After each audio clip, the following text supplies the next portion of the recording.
Vamos a iniciar la clase. Hoy nos corresponde un tema conocido como bioenergética. Este tema es un tema, bueno, que ha venido varias preguntas, ¿no? De tanto fotosíntesis como respiración. Ambos temas son temas que habla acerca de la parte tanto bioquímica como la parte metabólica, ¿no? Entonces, para esta clase, chicos, lo que sí te voy a pedir es que prestes mucha atención en la parte teórica, porque la parte teórica es muy importante, ya que hay ciertos procesos químicos que confunden mucho a uno, ya que tanto fotosíntesis como respiración tienen cosas en común. Sin embargo, hay algunos muy resaltantes que son justo esas diferencias donde las preguntas se arman, ¿no? De las preguntas de San Marcos. Entonces, ahí tenemos que tener mucho cuidado, porque, como te decía, hay términos muy semejantes. Es más, los procesos metabólicos son muy semejantes. La única diferencia aquí es la reacción, ¿no? Tanto exergónica como endergónica. Entonces, lo que vamos a hacer el día de hoy es ver la parte teórica y tratar de entender las partes más complejas de la parte teórica. Porque en sí tú sabes la parte teórica, tú ya lo has repasado, ya lo has visto, o sea, ya lo conoces. Lo que vamos a hacer hoy día es profundizar esas partes más complejas. Y en base a esta teoría, pues vamos a ir a resolver las preguntas. ¿Ya? Empezamos.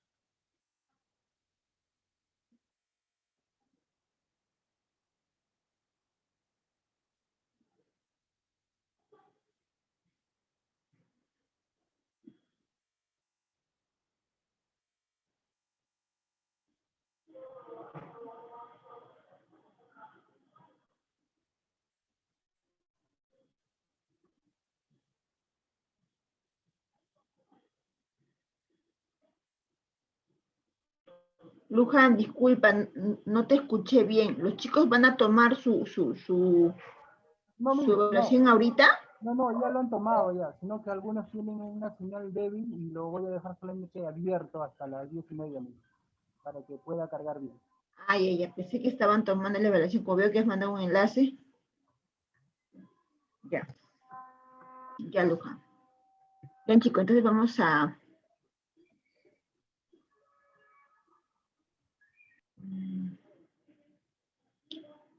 Bien, vamos entonces a explicar. Chicos, disculpen si estoy bostezando un poquito, lo que pasa es que estoy un poquito mal y me tomé una pastilla. Y esa pastilla me ha provocado un poco de sueño. Todavía sigue los efectos del sueño. Bien. Bien, entonces nosotros sabemos ya que la fotosíntesis es parte de hablar del metabolismo. En sí el metabolismo es un proceso que todos sabemos donde va a tanto liberarse energía como ganar energía mediante reacciones químicas. Entonces tenemos acá el anabolismo y el catabolismo, ¿no? El anabolismo simplemente se basa en lo que es la síntesis de moléculas complejas a partir de moléculas simples, donde interviene la reacción energónica. En cambio, en el catabolismo, pues el metabolismo es un metabolismo donde se forman moléculas simples a partir de una molécula compleja. O sea, es todo lo al revés del anabolismo. Mira, anabolismo de simple a complejo, catabolismo de complejo a simple. ¿Te das cuenta? Otra diferencia, anabolismo debe de participar el ATP para que la reacción suceda. En catabolismo debe salir el ATP para que la reacción suceda. Por eso decimos que este anabolismo es un metabolismo anabólico. Este proceso es un metabolismo anabólico donde se requiere energía. Por eso decimos que es de reacción endergónica. En cambio, este de aquí es de reacción exergónica, porque la energía sale. Ex liberación, ¿no? Como tu ex, ¿no? Te liberaste, tu ex, ¿no? Entonces, sale. Como sale, entonces tu energía se libera. O sea, tú te liberas de tu ex, ¿no? Entonces, como te estás liberando, la reacción sería exergónica. Pero si necesito, pues es endergónica. como enamorado, endergónico, porque lo necesitas, ¿sí o no? No te emociones. Continuamos.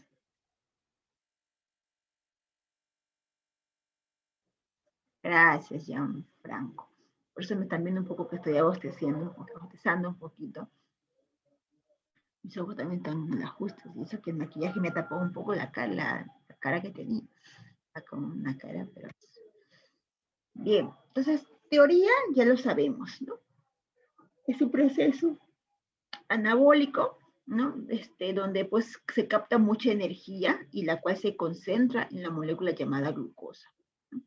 Bien, lo que yo quiero enfatizar es esta parte. Mira, porque están las preguntas, por eso.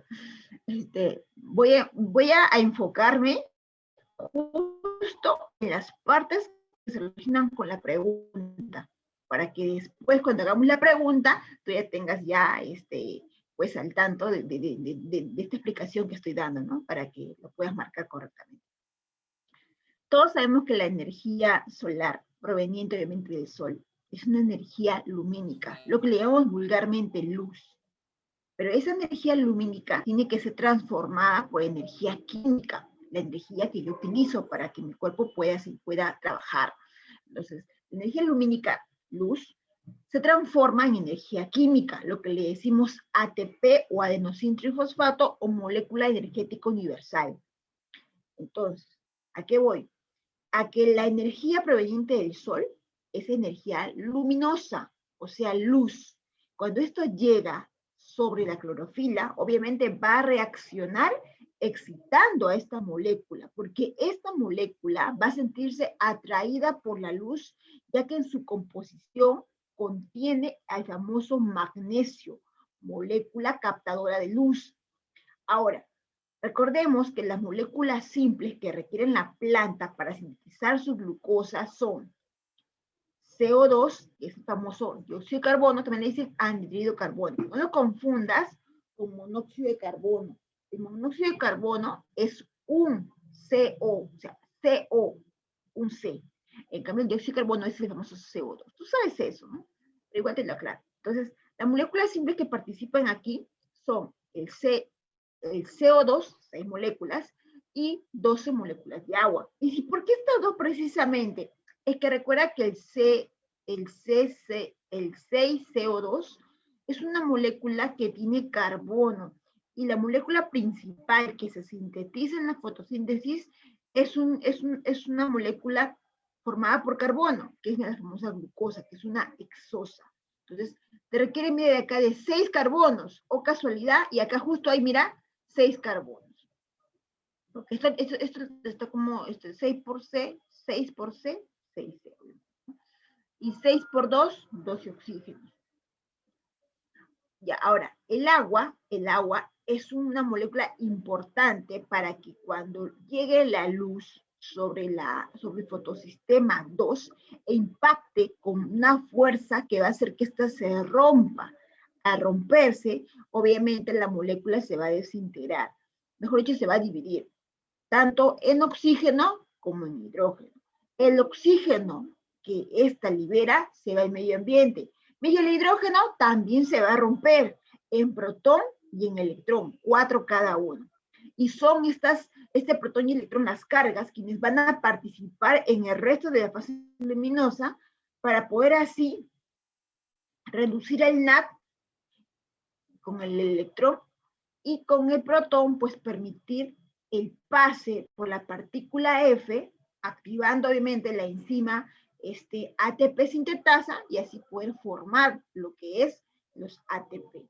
Entonces aquí el agua es una molécula muy importante para poder conseguir estas cargas de protón y electrón y comenzarlo, mejor dicho, y seguir avanzando en la fase luminosa, porque ya se comenzó con la extinción de la clorofila. ¿Ya? Entonces aquí, como resultado, luego de haber llegado la luz sobre la clorofila, es la formación de C6H12O6, que es la molécula hexosa. Pero recuerda que antes de glucosa se forma la fructosa. No, el resultado no es directamente glucosa, no, primero es una fructosa. La fructosa actúa como una enzima llamada la isomerasa. La isomerasa es una molécula que reacomoda los componentes de la fructosa y la transforma en glucosa. Entonces, esta glucosa también, aparte que se forma, va a sobrar también el famoso oxígeno.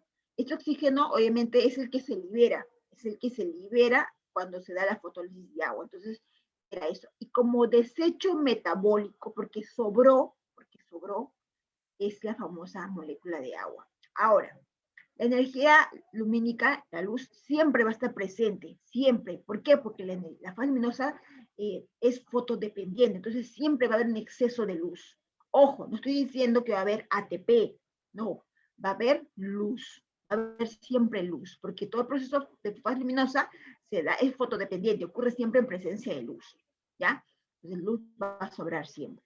Lo que es limitado es la formación de ATP, porque es dependiendo de perdón, en este caso el ATP es el que se va a conseguir, ¿no? Pero bajo la forma de glucosa. El ATP está dentro de la glucosa, porque para que se pueda sintetizar la molécula compleja, este ATP en este caso tuvo que almacenar, ¿no? Y está bajo la forma de esta glucosa es que va a pasar por otro proceso llamado respiración celular para poder liberar estas cargas de ATP.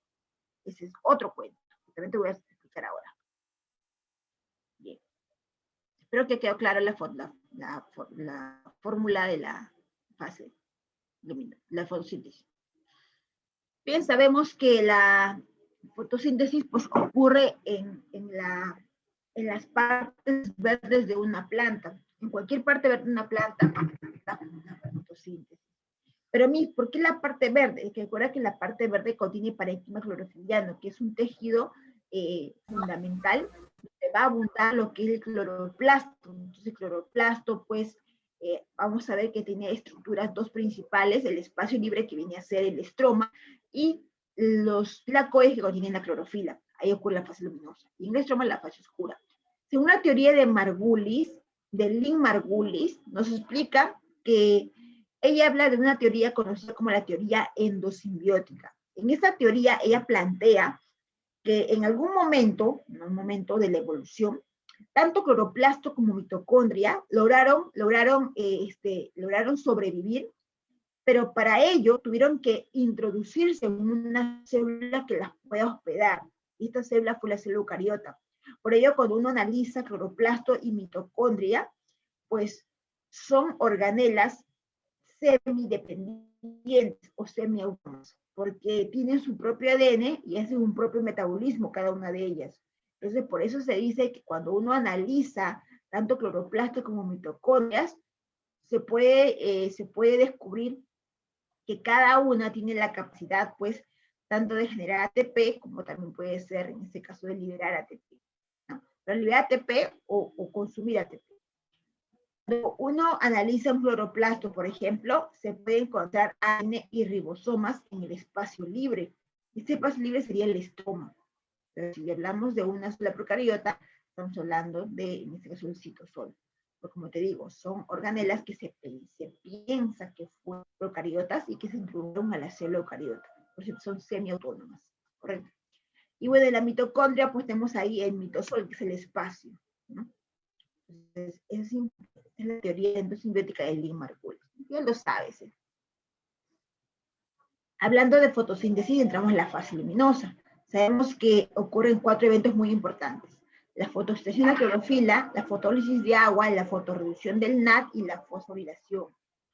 Escucha, esta parte, cuando yo digo fosforilación, voy a explicarlo paso por paso mejor. En la fotosintesis de la clorofila sabemos que aquí tiene que llegar la luz para activar a la clorofila y esta puede expulsar sus electrones para empezar la cadena transportadora de electrones. ¿Correcto? La fotólisis pues, consiste en la degradación de la molécula de agua. También le dicen reacción de Hill. En algunos libros, sobre todo de colegio, confunden mucho o manejan el término fase luminosa o reacción de Hill. No es lo mismo. No es. Aún dice mí, también le dicen fase luminosa o reacción de Hill. Ya, no es lo mismo. ¿Por qué no es lo mismo? Porque la reacción de Hill es la fotólisis de agua. Entonces la confunden porque esta está dentro de la fase luminosa. ¿Ya? Hay que tener en cuenta eso. Entonces recuerda que a nivel del fotosistema 2, pues ahí se va a participar lo que es la partícula Z para permitir que la luz se intensifique e ingrese al espacio del tilacoide y pueda hacer romper la molécula de agua produciendo la fotólisis de agua, que es mediante la luz. Fotólisis viene de luz, lisis, ruptura de agua. Entonces, ahí la importancia, porque vengo como pregunta San Marcos, la importancia radica, jóvenes, en esta parte, en que al liberarse, en que al liberarse a romper la luz a la molécula de agua, pues acá te voy a mostrar. Esta molécula de agua, jóvenes, al romperse va a provocar que este oxígeno, que ves acá, ese oxígeno, pues se libere el medio ambiente. Aquí está, medio ambiente. ¿Y qué me queda a mí? Pues te va a quedar lo que es los famosos hidrógenos. Estos hidrógenos también se van a romper. A romperse van a provocar obviamente la liberación de protón como electrón. El protón va a pasar por aquí, por la partícula F, y el electrón va a empezar la saltadera o transporte de electrones. Esa es la importancia de la fotólisis de agua. Es un agente reductor, un agente reductor. ¿Por qué reductor, Miss? Porque este va a permitir que se consiga protones y electrones. Yo te explico algo. Existen seres vivos que son, que hacen fotosíntesis, pero no botan oxígeno. Lo que estoy explicando aquí es una fotosíntesis oxigénica. ¿Por qué, Miss? Porque aquí es que el oxígeno, bueno, el resultado del medio ambiente es que el oxígeno se libera en medio ambiente. Acá está. Este oxígeno se libera en medio ambiente. Pero ¿qué pasa? Pasa que existen seres vivos, como por ejemplo las bacterias verpúrpuras, que hacen fotosíntesis, pero anoxigénica. ¿Cómo es eso? Lo que pasa es que ellos no usan al agua como agente reductor, sino usan, en este caso, al sulfuro de hidrógeno. El sulfuro de hidrógeno va a ser el agente reductor. Entonces, como aquí no hay oxígeno, hay azufre, el azufre va a ser liberado del medio ambiente. ¿Qué mismo era liberar el oxígeno? El oxígeno es liberado pero cuando el agente reductor es el sulfuro de hidrógeno, lo que se va al medio ambiente es el azufre y se queda acá el hidrógeno para hacer toda la fotosíntesis fase luminosa. ¿Te das cuenta?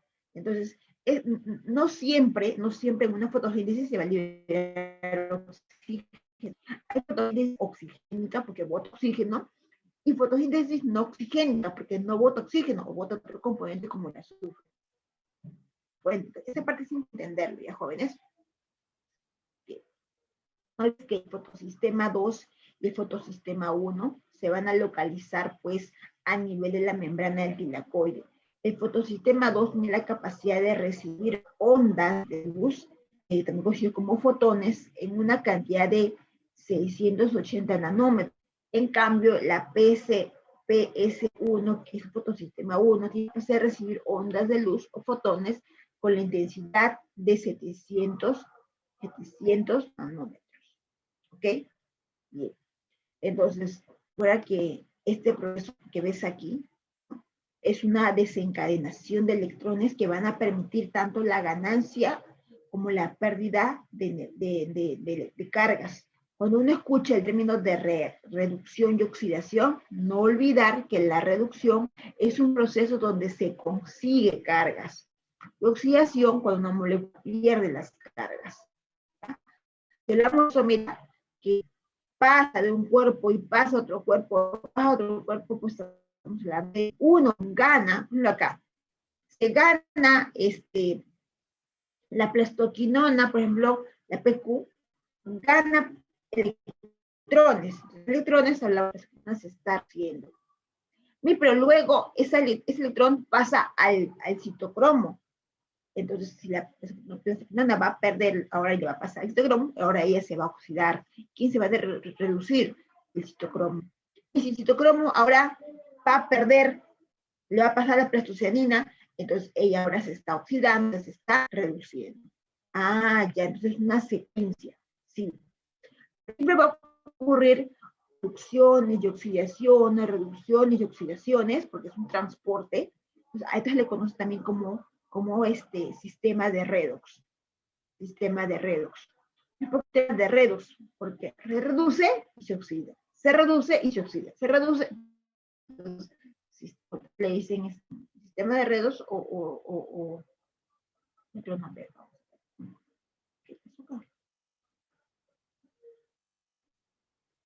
Uy, se avanzó solito.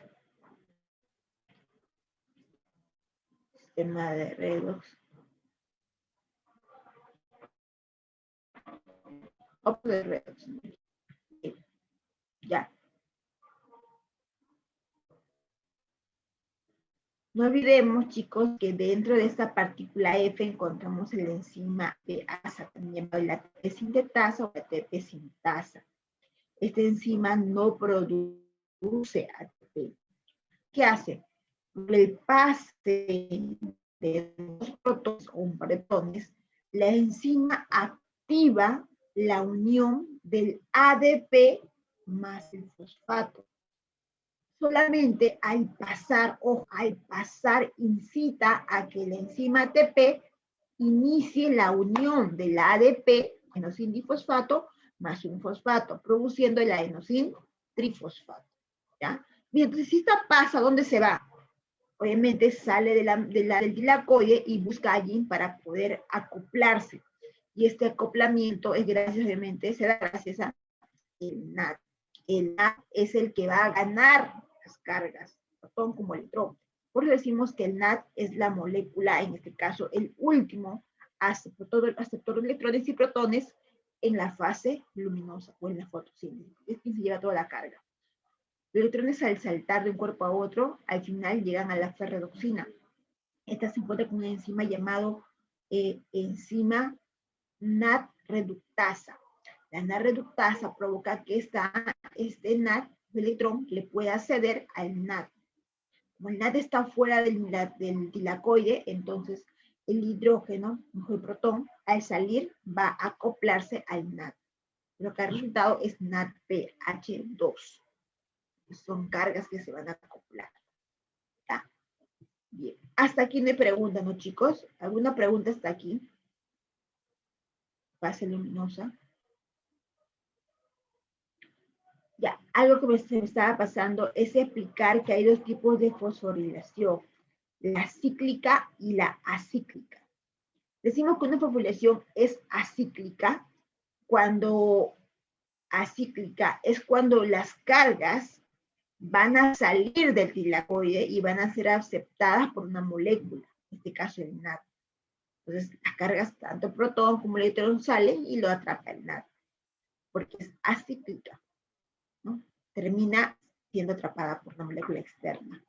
En cambio, puede también ser cíclica, acá está, cuando la misma planta, o en este caso el mismo tilacoide, va a provocar que para que el electrón que sale del fotosistema 1 no sea absorbido por el NAD, sino regrese al citocromo y haga una secuencia cíclica. ¿Y cuál es la finalidad de este proceso?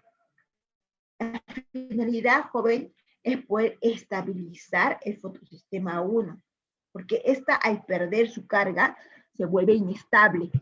Y para poder estabilizarlo, pues tiene que ser una fosforilación cíclica. Y de pasito, pues ingresan protones. ¿Cuántos? Un par.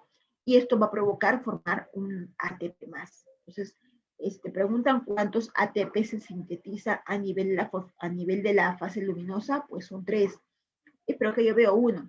Es que esta es la fosforilación cíclica. Acá es un ATP. Acá son 4 protones, ¿sí o no? Por cada par se forma un ATP. Como son 4, van a ser 2 pares. 2 pares serían, obviamente, formación de 2 ATP. Más la fosforilación cíclica es un ATP más, sería 3 ATP. Normalmente cuando se aplica este proceso en base a ecuaciones, no se maneja cantidades. Normalmente se manejan fórmulas, pero no o sea, normalmente no se dice, ¿no? Se formó 3 ATP, se formó tanta cantidad, no siempre. ¿Por qué? Porque la fotosíntesis pues es siempre cambiante. Entonces, va a formar la cantidad, esa cantidad sí, sin embargo, es tan de la vez que hace fotosíntesis que no podemos decir la cantidad exacta. ¿Alguna pregunta hasta aquí, jóvenes?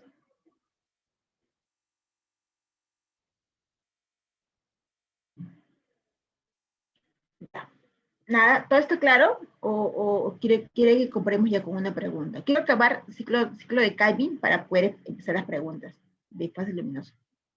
¿Todo claro? Ya, ok, todo claro, me dice. Chicos, recuerden que si tienes alguna duda o alguna partecita que no entiendes, pregúntame. Ahora, algunos dirán, es muy acelerado su explicación, es porque estamos en un ciclo de repaso, jóvenes. Hay teorías que tú ya tienes que manejar. Lo que yo estoy haciendo simplemente es explayándome en algunas cosas que para algunos yo sé que es complejo. Pero si por ahí alguien me dice, Miss, justo esa parte, Miss, es la que yo no entiendo y nunca he entendido, entonces yo te explico esa parte. Pero ustedes saben que ya tienen que venir con sus conceptos previos, porque no es un ciclo de verano, es un ciclo de repaso. Ustedes ya manejan estos temas, ya lo han visto en su preparación. Lo que hacemos ahora es explayarnos en las partes más complejas para que no quede duda de estos temas, ¿ya? Estos temas. Ya, continuamos. Pero igual puedes preguntar, no te dé vergüenza, pregunta por el privado y yo te contesto. En el ciclo de Calvi, también conocida como la fase oscura de la fotosíntesis, recordemos que no es fotodependiente, porque aquí la luz no siempre se requiere. Si hay luz, se puede dar, y si no hay luz, también se puede dar. Recuerda que las plantas, eso sí que quede muy claro, las plantas durante las noches tienen la capacidad de liberar el exceso de CO2 que puede absorber durante el día. No olvides que la fase oscura no siempre se da solamente en la noche, también se puede en el día, ¿no? Como te digo, no es fotodependiente. No es que hace en el día sí o sí. La fase oscura no siempre. Pero cuando nosotros, por ejemplo, tenemos una plantita en casa, sobre todo en el cuarto, a algunos les gusta tener en su cuarto sus plantas, estas plantas, todas, tienen la capacidad de liberan el exceso de CO2 que han absorbido toda la mañana. Liberan este CO2. Tú dirás, Miss, pero yo que sepa las plantas de CO2.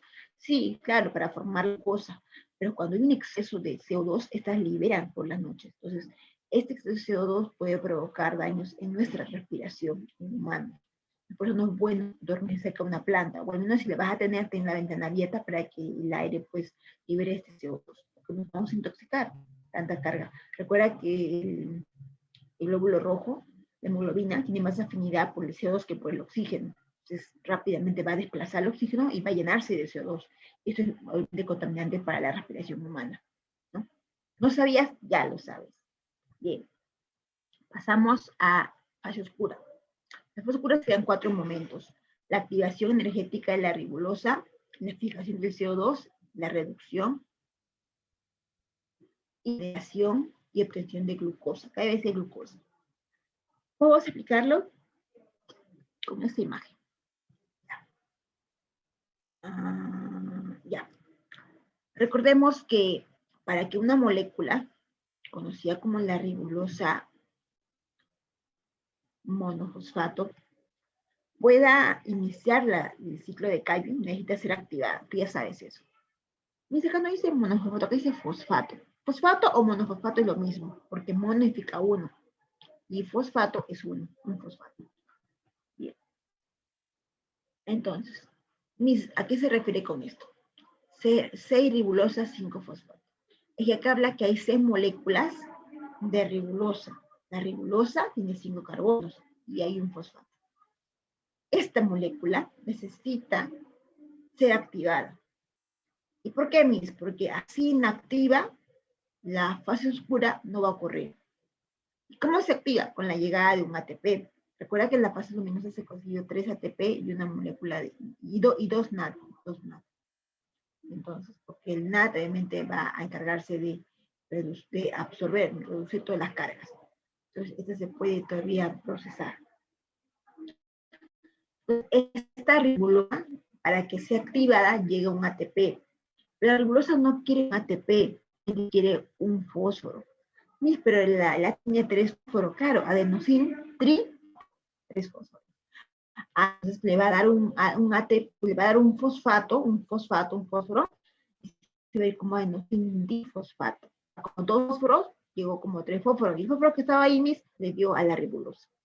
Ahora ya no va a ser monofosfato o fosfato, ahora va a ser bifosfato, porque ha ganado un fósforo. Entonces, acá viene a ser la famosa 6-ribulosa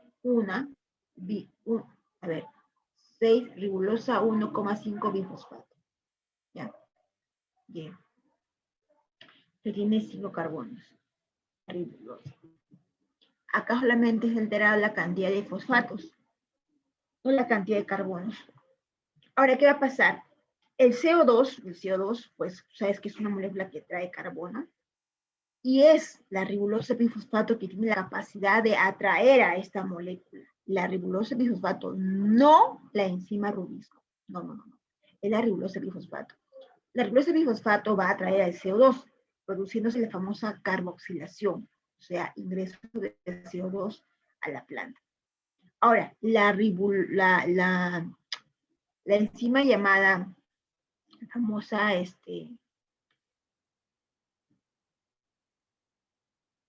la enzima, la famosa rubisco, es la encargada de mantener al CO2 en la fase oscura, mantenerla, el famoso rubisco, que es una enzima también. Su nombre real es ribulosa bifosfato carboxilasa oxigenasa. Acá ven asa, es una enzima. Entonces, esta va a permitir que se mantenga aquí, pero quien la va a atraer es la ribulosa bifosfato. Ya. Entonces, aquí se está ganando un carbono. Acá era 5 más 1, y tenemos 6 carbonos. Y la glucosa tiene 6 carbonos. Ella formé mi glucosa ya, en pocas palabras, pero no. ¿Por qué no? Porque esta glucosa todavía, para que se pueda formar completamente, tiene que continuar los procesos. Se va a formar 2 moléculas de fosfoglicerato, ¿no? Recuerda que cada fosfoglicerato vale 3 carbonos. 3 carbonos. 3 por 2 sería 6. Acá son 6. Entonces, como hay 2 moléculas de fosfoglicerato, el fosfoglicerato es un molécula de 3 carbonos. Pero aquí llega nuevamente el ATP. ¿Y qué ATP? La que se formó en la fase luminosa. Pues ahora que te dije que se formaban 3, acá se gastó 1 y me quedó 2. Entonces, esta le va a ceder sus cargas. ¿Qué cosas? Sus fósforos. Esta va a pasar a ser 2 bifosfoglicerato. Porque porque ha ganado más fósforos, ¿no? Y acá viene el famoso NAD, que fue el último set de electrones de la fase luminosa. Y le va a ceder, mira, sus protones. Entonces, esta acaba de ganar protones. Vamos a llamarla ahora fosfoglicerato aldehído. O también le decimos gliceraldehído trifosfato. O mejor, pegal. ¿Es que pegal? Fosfoglicerato aldehído. El famoso pegal. ¿Ok? Bien. Ahora, ¿qué va a pasar? Acá tenemos 3 por 2, 6 carbonos, correcto. Pero ¿sabes qué pasa? De aquí se puede formar la glucosa, quizás sí. Pero la planta ya no va a poder hacer más ciclo de Calvin, porque esta ribulosa pasó por todo el evento y ahora es esta. Entonces, si hacen más fases luminosas, esos productos que se va a conseguir ATP y NAD, ¿cómo van a actuar con la ribulosa? Y la ribulosa ya se transformó en gliceraldehído. Ya no va a haber más ciclo de Calvin. Para tal caso, esta tiene que regenerar. ¿Regenerar a quién? Regenerar a la ribulosa. Ya, a la ribulosa. ¿Y cómo la regenera, pasándole 5 carbonos? Pero si le pasa 5, acá es 3 por 2, se va a quedar con 1. Claro, se queda con 1, acá está un carbono. O sea que todo un ciclo de Calvin conseguí un carbono. Claro, un carbono nada más. Entonces, para formar un bloque de 6 carbonos, necesito hacer 6 ciclos de Calvin. La planta haga 6 ciclos de Calvin, claro, 6, ¿no?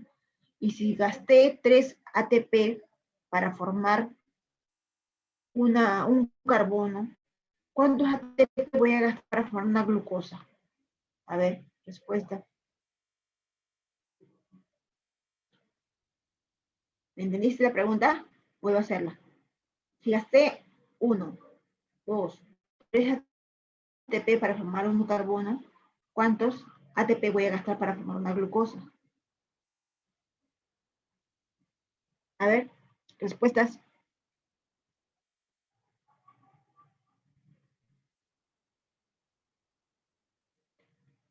Ya, por ahí me contesta muy bien. ¿Está bien? Pero hay una por ahí, una pregunta, una inquietud. Si se gastó 1 más 2, 3 ATP para formar un carbono, un solo carbono, porque acá se regeneró, mira. Entonces, la glucosa de un carbono tiene 6 carbonos. Hay que pasar 6 veces todo.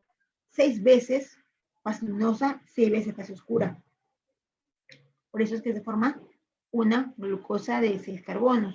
Entonces, acá se gastaría 18 ATPs. Muy bien, 18 ATPs. Recuerda los eventos que han ocurrido. Primero aquí es la activación. Segundo, ingreso de CO2, carboxilo. Tercero, reducción, porque gana fósforo y gana protones. Regeneración, porque les de sus 6, 3 por 6, le cede 5. Y síntesis de glucosa, porque acá, luego de 6 vueltas, se va a conseguir una glucosa. ¿Mi suceso ocurre 6 veces? Sí, 6 veces. Entonces, ¿cuántos CO2 ingresan en total? 6 CO2. ¿Cuántos ATP se gastan en total? 18 ATPs. Son 6 todo. Por eso la fórmula de la glucosa es así. 6 CO2, claro, se gasta 6 CO2. 12 moléculas de agua. ¿Por qué 12 moléculas de agua? Porque aquí, mira, para que pueda conseguirse 4 protones, tuvo que partirse aquí, mira, 2 por 2, 4 hidrógenos. Los hidrógenos cuando se rompen, forman protones, 4. El oxígeno se va, ¿sí o no? Entonces, aquí, si solamente para conseguir un carbono se participaron 2 moléculas de agua, para un carbono, que es una fase luminosa, entonces para que sea 6 veces esto, 6 por 2, es 12 moléculas de agua, ¿sí o no? Aquí está, 12 moléculas de agua. ¿Y ni qué se consiguió? Solamente una glucosa. ¿No que eran 6? No, 6 carbonos. Acá eran 6 carbonos. Una molécula de glucosa de 6 carbonos. ¿Y cuántos oxígenos se fueron? 6 oxígenos. Cuando se rompe una molécula de agua, bota un oxígeno. Se rompen 6 moléculas, si se rompe 2 moléculas de agua, se libera un oxígeno. Y si se rompe 12 moléculas de agua, se liberan 6 oxígenos. Todos, ¿ok? Y también, por exceso, se liberan 6 moléculas de agua, cuando hay demasiada agua. ¿Ya? Ahora tiene sentido, ¿sí o no? Es más claro el concepto, ¿no? Bien.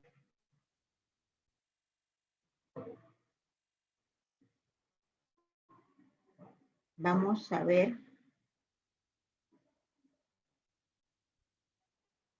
Luján. Tú me dices, le paso el operador, ¿verdad? Luján. Sí, porfa. Ya. Vamos a analizar las siguientes preguntas.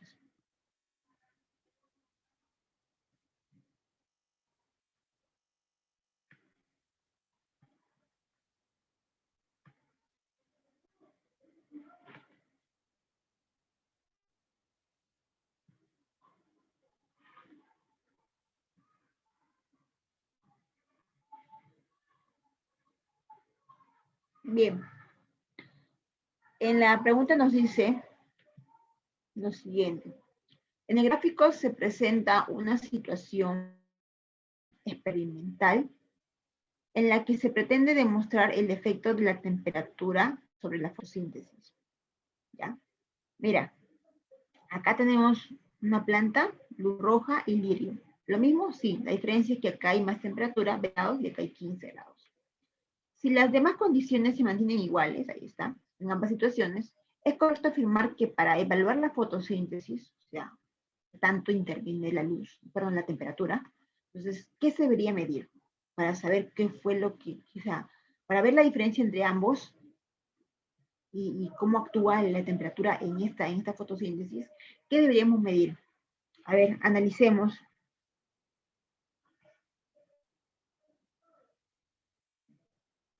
La producción del almidón, cuánto almidón se produjo, la longitud de onda,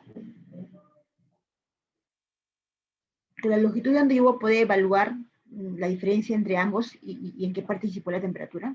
Difícil. El consumo de oxígeno, yo puedo saber si la planta cuánto consumió de oxígeno. Liberación de agua, podría ser.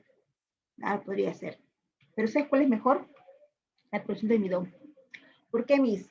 Porque la glucosa, cuando se forma al final de la fotosíntesis, ella, si hay más fotosíntesis, forman más glucosas. Si hay más glucosas, estas se van a acoplar. Es como, por ejemplo, yo tengo, no sé, un lapicero, luego tengo otro lapicero, y va a llegar un momento donde mi mano ya no va a poder sostener todos los lapiceros. Necesito de un portalapicero. Entonces, la planta ocurre lo mismo. Cuando forma una glucosa, forma otra glucosa, entonces, estas glucosas están libres. Para que ellas no se vayan a desparramar, vamos a decirlo así, tienen que acoplarse. Y para que se acoplan bajo la forma de un almidón. El almidón es un conjunto de glucosas, ¿no? Entonces, si yo evalúo el almidón, si hay más almidón es porque hay más glucosas, o sea, hubo más fotosíntesis. Y si hay menos almidón es porque hay menos glucosa, o sea, menos fotosíntesis. Descubro que acá se produjo, no sé, una cierta cantidad de almidón, y aquí también. Si acá hay más almidón, es porque la temperatura participó aquí en que la demanda de fotosíntesis sea mayor. Y si acá hay menos almidón, es porque la temperatura o mejor dicho, la temperatura no va a permitir variar la cantidad de fotosíntesis, la fotosíntesis normal. Pero si acá hay un exceso, entonces porque acá la temperatura jugó un papel. ¿Me dejo entender? Respuesta pues sería la letra A, porque es la cantidad de glucosas que se encuentra. ¿Ya? ¿Está bien esa pregunta?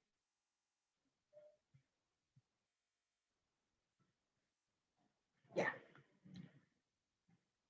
No se peleen por contestar, no se peleen por contestar. Continuamos. En el siguiente esquema, presenta la ecuación global de la fotosíntesis. Desde el punto de vista químico, al respecto indique cómo se llama, de forma escrita, lo señalado con los números 1, 2, 3, respectivamente.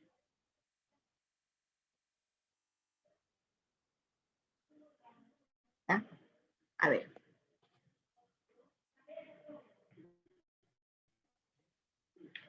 Uno más 6 moléculas de agua.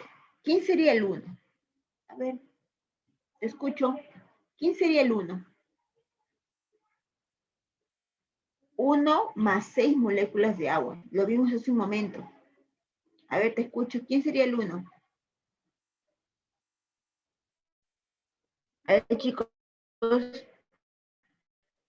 acabamos de ver. ¿Quién sería el número 1?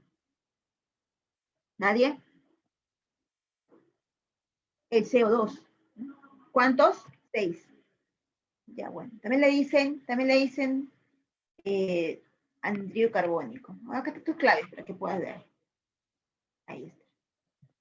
¿Qué más? Baja, se une y forman, ¿qué cosa? Glucosa más 2. O sea, ¿quién es el 2? Pero antes, ¿quién es el 3? O sea, el CO2 más 6 moléculas de agua, participa el 3 para que forme esto de abajo. ¿Quién sería el 3? A ver, ¿quién sería el 3? Perdón, primero te pregunto quién sería el 2. Sería el 2 y luego el 3. El 2, sabemos que el 3 va a ser la luz, ¿correcto? El 3 va a ser la luz. Ya. Te pide 1, 2, 3, ¿no? Ay, no carga. Ya.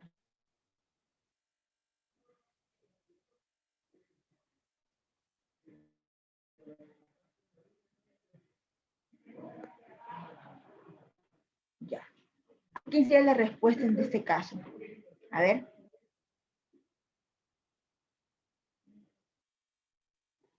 La B me dicen por ahí. A ver, recordemos que radiación solar no es igual a energía lumínica. Son cosas muy diferentes. Radiación solar hablamos de la radiación UV, o todo eso. Eso no es. Es la luz. Es la luz. Pero oxígeno, acá dice oxígeno molecular y oxígeno. Recuerda que el oxígeno, hay dos formas. Recuerda que aquí, los profesores de química a veces no lo van a ver como lo ve la profesora de biología, el oxígeno. ¿Por qué te digo esto? Porque el oxígeno en química, pues, es oxígeno ya sea como elemento químico o como molécula, porque el oxígeno O1 es el oxígeno elemental, pero el O2 es un oxígeno molecular.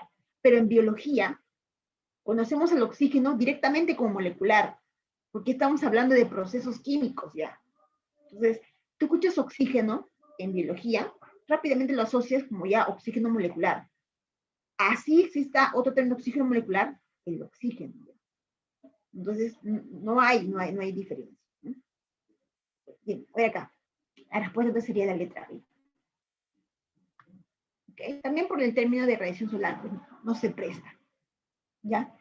Ahora nos dirán, Missy, acá ¿por qué no anhídrido carbónico y energía? Acá pues energía lumínica, pero no está energía lumínica, dice energía nada más. Yo puedo pensar que es ATP. ¿Te cuentas? Hay varios tipos de energía. La respuesta sería la letra B. Muy bien, chicos, ahí está Gianfranco, Camila, Castro, todos me dicen la B. Urco me dice la B. Bien, muy bien. Ahora acá. En una plantación de trigo, cuyas plantas tenían 50 centímetros, se midió la concentración de CO2 en el aire a 45 centímetros de altura. Analice el gráfico que se elaboró a partir de los resultados y marque la conclusión correcta. Analice el gráfico que se elaboró a partir de los resultados. Yo veo que este de acá, a ver,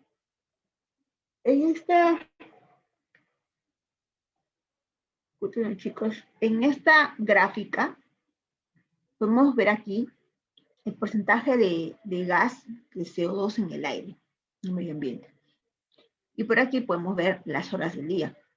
24 horas, las 6 horas, 9 horas, 12 horas. A ver, 18 horas es, obviamente, mañana o tarde. 18 horas, ¿qué hora es? Las 6, ¿verdad? 6 de la tarde. A esa hora, ¿hay luz o no hay luz? Un poquito, pero ya no es como en la mañana. Interesante. Por lo que tengo que darme cuenta de las horas. A las 15 horas, ¿hay luz? Sí, hay luz. A las 24 horas, ¿hay luz? Ya no hay luz. Pero mis, entonces, ¿por qué acá 24 más pequeño que este 24? Ahí vamos a entrar a ver. ¿Ya? Las plantas, dije que para conseguir CO2, no siempre lo hacen en la mañana. También lo pueden hacer en las noches, porque no son fotodependientes. Durante el día, ellas pueden absorber CO2. Y durante la noche, mis, también. Como dice el chavo, también.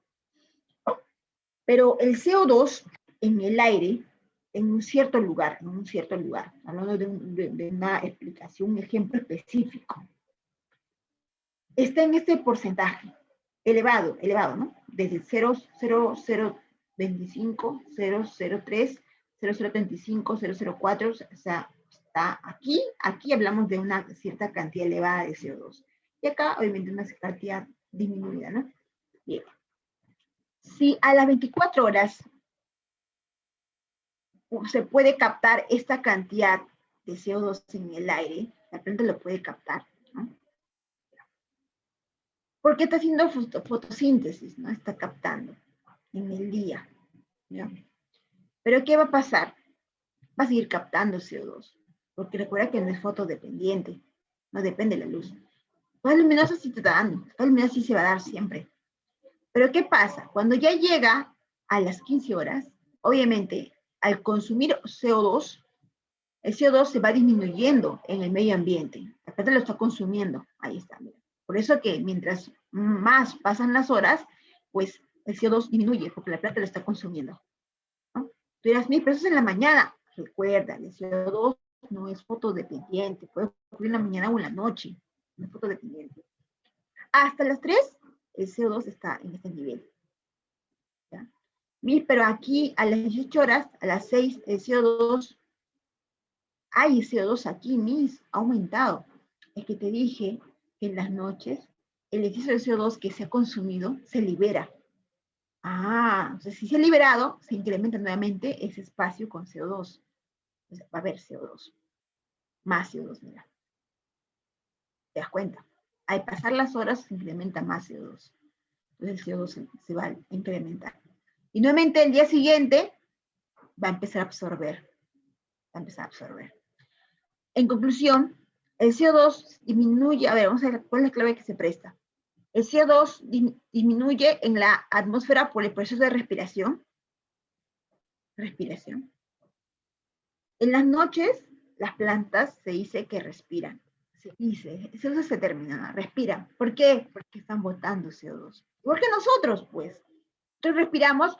Yo respiro porque utilizo oxígeno y boto CO2, estoy respirando. Entonces, cuando las plantas botan CO2, que no es lo normal, uno cuando explica biología no es normal que use el término de respiración para plantas. Entonces, en este caso, CO2 disminuye, pero dice disminuye por respiración. No, cuando CO2 disminuye es porque está haciendo fotosíntesis, eso no es respiración.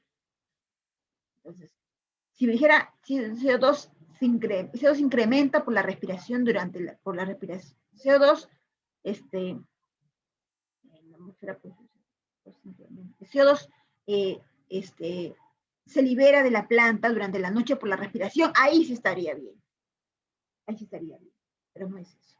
El CO2 disminuye en la atmósfera por el proceso de fotosíntesis. El CO2 disminuye en las horas de más calor por el proceso de transpiración. Transpiración es cuando la planta bota oxígeno. Bota agua, transpira. ¿Ya?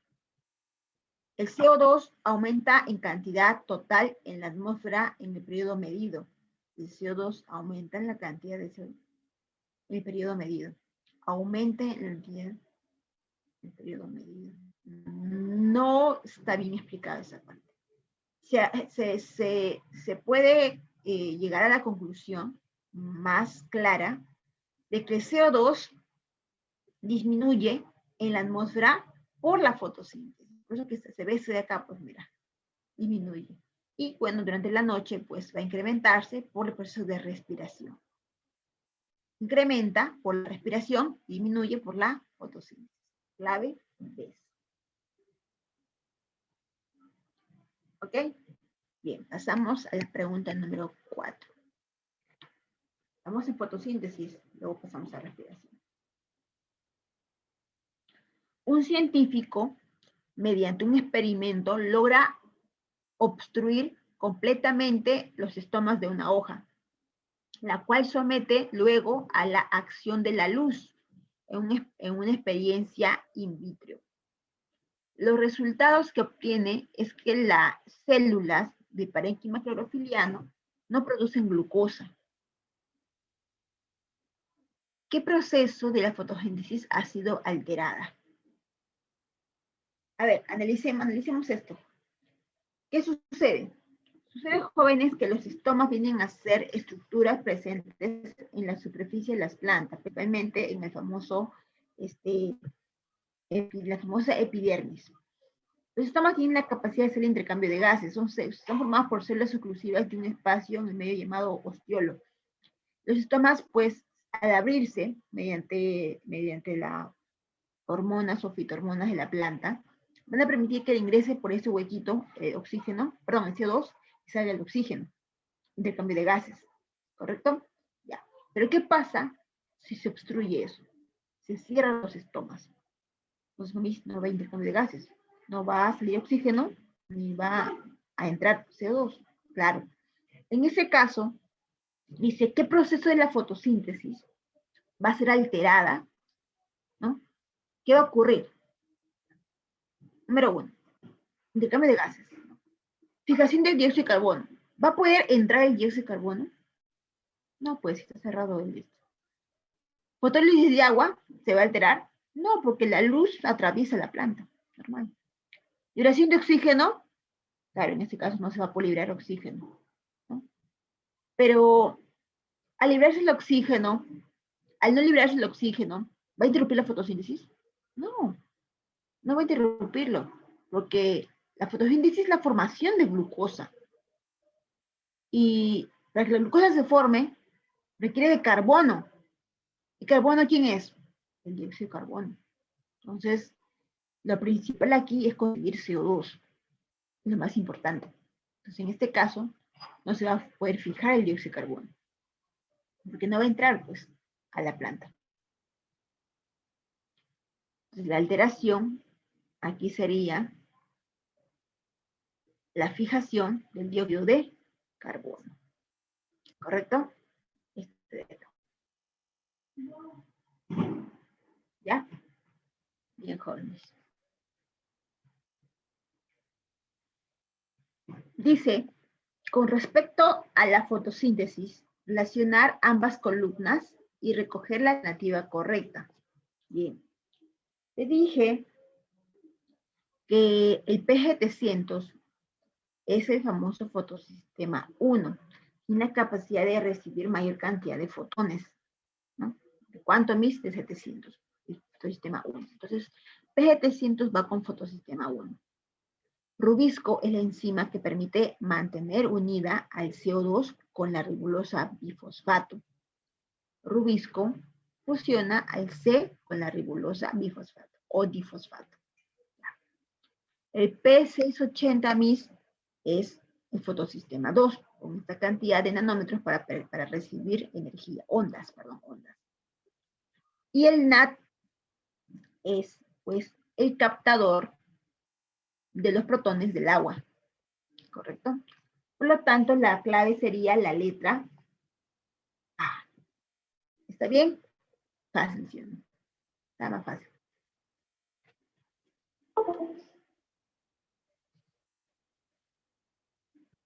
Hasta ahí nomás.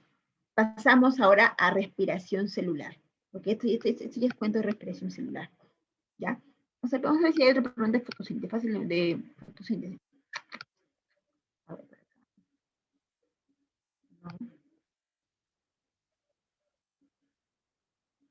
no, no,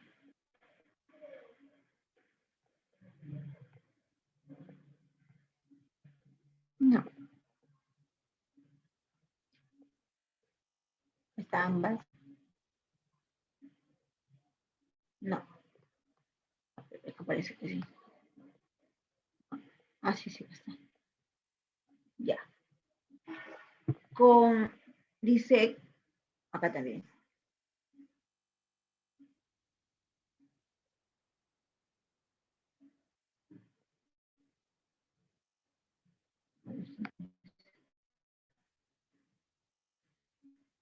Así, sí, sí. Acá se da dos preguntas a la vez. Acá son dos preguntas a la vez. Ya. Con referencia al ciclo de Calvin, o sea, fase oscura, podemos afirmar lo siguiente, excepto que, mira acá, esto es el ciclo de Calvin, ¿ok? Ahí está, mira la ribosa bifosfato, se fijó el CO2, se formó el pega y luego el pegal, ¿no? Cuando entran estas moléculas reductoras. Bien. ¿Qué se puede afirmar aquí? Según lo que acabas de ver. Que la molécula de CO2 se fija por el pega, fosfoglicerato aldehído, fosfoglicerato, que el 3-fosfoglicerato se reduce al pegal. La mayor parte del pegal sirve para regenerar la ribosa 1,5 difosfato. No tienen exosas, pentosas y aminoácidos y ácidos grasos. A ver, ¿qué se puede ver aquí? Mira, acá el 3-fosfoglicérico. Dice excepto, excepto. ¿Qué es lo que no ocurre en pocas palabras, no? Excepto que. O sea, ¿qué no ocurre? A ver, ¿la molécula de CO2 se fija y pega? No. ¿O sí? A ver, el CO2 viene, se fija y pega. No. Se fija a la ribulosa. Se fija a la ribulosa, no al pega. Cuando se fija la ribulosa, acá es, se vale 5 carbonos. 5 más 1 son 6 y recién forma el 3 por 12 que sería el pega. Entonces no podría ser. La respuesta aquí sería, a la B me dice. A ver, la B. El 3 se reduce al pegar, sí. Este de aquí se reduce, quiere decir que gana fósforo y gana hidrógenos y se forma el pega, sí, está bien. Sí puede ser. Acá dice excepto, es la A. ¿Por qué? Porque el CO2 no se fija aquí, no se fija aquí, se fija aquí. Y estos unidos forman este de aquí, se pega. Entonces, la respuesta incorrecta sería la A, excepto. ¿No? Sería aquí la letra 19, marcamos la letra A.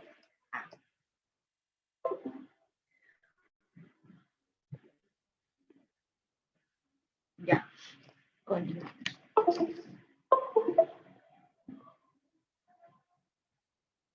20.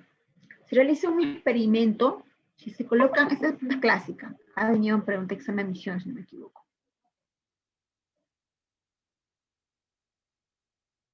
A ver.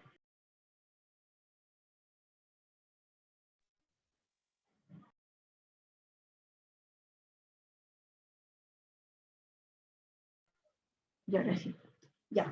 Se realiza un experimento, si se colocan 2 ratones en un recipiente transparente, cerrado con una cantidad de agua determinada.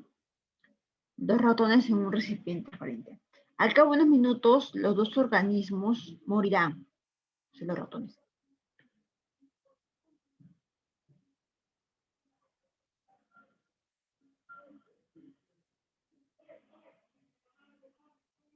En otra experiencia se coloca un ratón en una planta con alta tasa fotosintética, bajo las mismas condiciones, circunstancias.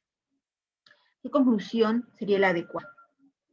¿Ya? A ver, ahí nos vemos un poquito.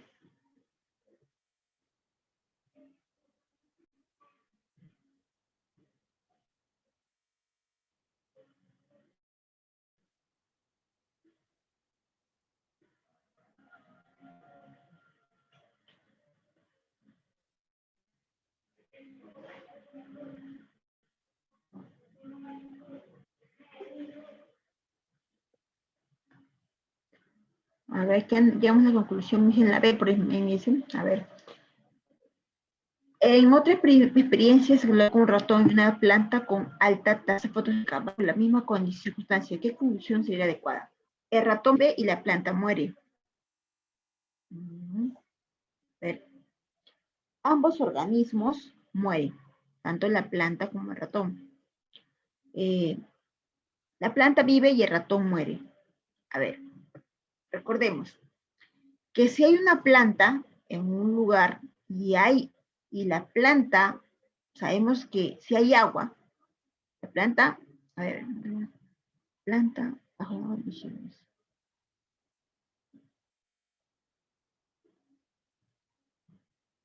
Ya.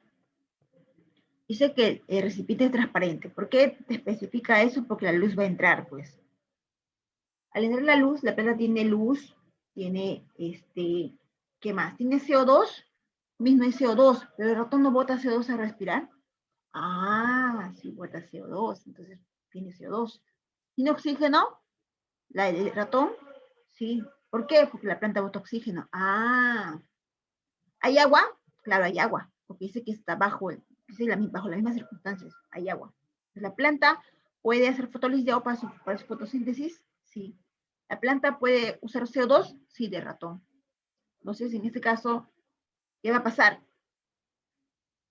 La ayuda aquí es mutua.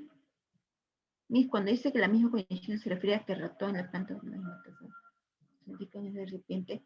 No, con esas mismas condiciones se refiere que ambos están en un recipiente transparente donde puede entrar luz.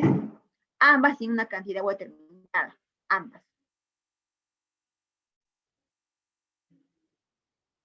En ambos, en caso, al cabo de minutos, ya, entro en escuela con ratón y una planta con alta tasa de fotosintética.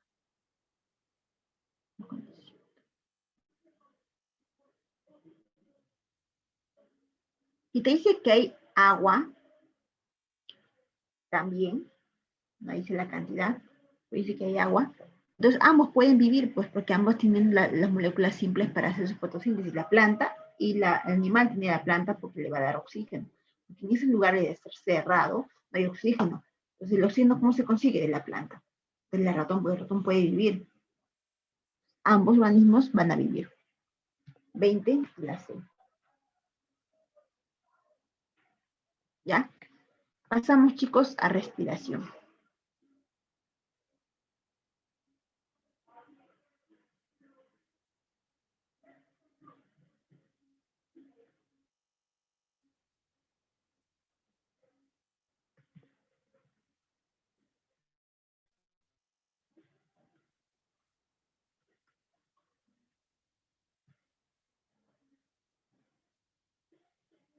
Bien.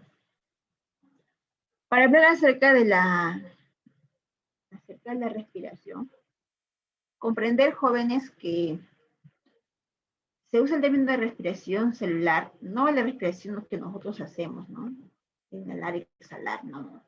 La respiración celular es un proceso que ocurre obviamente en las células, donde puede participar como no puede participar el oxígeno. En el caso que no participe el oxígeno, decimos que la respiración va a ser anaeróbica. Y si participa oxígeno, pues va a ser aeróbica. Ahora, ¿por qué digo esto? Porque hay seres vivos que no usan oxígeno para su respiración. Ahí le digo respiración anaeróbica y nosotros somos respiración aeróbica porque si usamos oxígeno. ¿Ya? Bien. La respiración, te dije que es un proceso catabólico porque aquí se libera ATP. ATP como fuente de energía para las células. Es la finalidad. Aquí la finalidad de esta respiración es conseguir la mayor cantidad de ATP, energía, necesaria para tal ser vivo que se lo está realizando. Por ejemplo, si la respiración lo hace la bacteria, respiración anaeróbica, sin oxígeno, ¿cuál es su finalidad de la respiración? Formar ATP. En este caso, como no usa oxígeno, forma menos ATP. Pero esa cantidad menor es suficiente para un ser unicelular, entre 2 ATP. En cambio, para la raza humana, que somos seres pluricelulares, pues necesitamos hacer la respiración oxigénica, porque el oxígeno va a permitir poder seguir exprimiendo más las moléculas energéticas para conseguir más ATP. Ese es el caso de 34 a 36, perdón, 36 a 38 ATP. Es la cantidad de energía necesaria para una célula. Suficiente. Entonces, aquí hace otro tipo de respiración, la famosa respiración aeróbica, que requiere de oxígeno. ¿Ya? Bien. Ahí está. Tipos de respiración. Anaeróbica y aeróbica. Anaeróbica lo hacen ¿quiénes? Las bacterias y las levaduras. Y aeróbica, los seres que son más evolucionados, como el hombre. ¿Okay? Entonces, en esta respiración anaeróbica se va a dar en 2 momentos. 1, la glucólisis, y 2, la fermentación. Estos 2 se dan en un lugar, que es el citosol, porque aquí en la bacteria no hay mitocondria. ¿Ya? En la levadura sí, pero sin embargo no lo utiliza. La cantidad de ATP que se consigue aquí en anaeróbica es 2 ATP. Y aeróbica MIS te da en 2 etapas. La citosólica para romper la glucosa, glucólisis, y la mitocondria que se da en la mitocondria para exprimir la molécula energética. Mejor dicho, lo que queda de esta ruptura se sigue obteniendo energía en la mitocondria durante ciclo de Krebs y cadena respiratoria. ¿Ya? Bien. Cantidad de ATP que se consigue, 36-38 ATP. La glucólisis, también llamada la vía de Embry-Meyerhof, es la ruptura de la glucosa, que se da en el espacio de la célula, conocida como citosol. Aquí la idea es que se formen productos, de los cuales solamente el piruvato es el que va a entrar a la mitocondria para sacar más energía cuando hay oxígeno. Pero de este piruvato, si no hay oxígeno, no entra a la mitocondria, no entra. Entonces, ¿qué hace? Hace respiración anaeróbica, porque sin oxígeno el piruvato se fermenta. Ya. Entonces, lo que sí debemos saber que la vía de Embry-Meyerhof o glucólisis se va a dar en un espacio donde no hay oxígeno. O sea, si el oxígeno llega y ya se dio la glucólisis, el piruvato entra en la mitocondria. Y si el oxígeno no llega, el piruvato hace fermentación o respiración anaeróbica. Continúa. ¿Ya? Bien. En el caso de nosotros, ¿qué hace? Como respiramos oxígeno, pues hace glucólisis y luego hace los procesos dentro de la mitocondria, porque hay oxígeno. Pues. Entonces, ¿habrá algún momento donde nuestras células no hay oxígeno? ¡Claro! Por ejemplo, es el caso de cuando nosotros hacemos ejercicio y nuestras células musculares hacen tanto movimiento que requieren de más oxígeno, por eso que nos agitamos más al correr, necesitamos más oxígeno para los músculos. Pero si por ahí mi músculo está muy contraído porque hace años que no hago ejercicio y no llega oxígeno a mi célula muscular, ¿qué va a pasar, Entonces va a ser respiración anaeróbica, ya no va a ser aeróbica. Si hace aeróbica, consigue más energía y sigo flotando. Pero si no llega oxígeno porque no hice la respiración adecuada o estaba muy contraído mi músculo que no entró el oxígeno a esa célula muscular, entonces esa célula muscular o las células musculares que no llegaron a oxígeno van a hacer respiración anaeróbica o fermentación. El piruvato se va a fermentar, ya no va a entrar a conseguir más ATP. Entonces se queda en el citosol, el piruvato forma ácido láctico, se fermentó. El ácido láctico en la célula muscular produce calambre. Entonces, ese calambre es la acumulación de ácido láctico.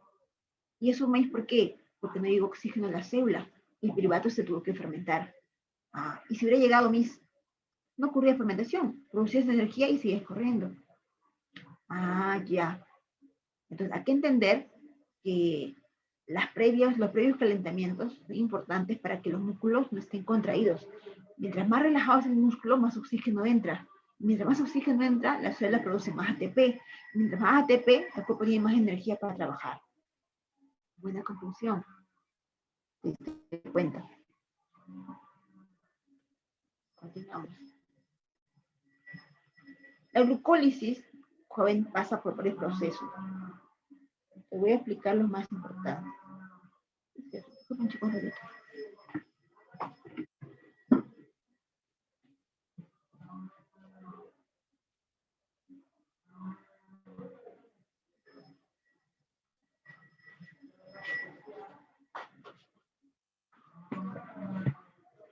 Bien, no puedo cerrar mi puerta, chicos, porque se ve la conectividad del internet.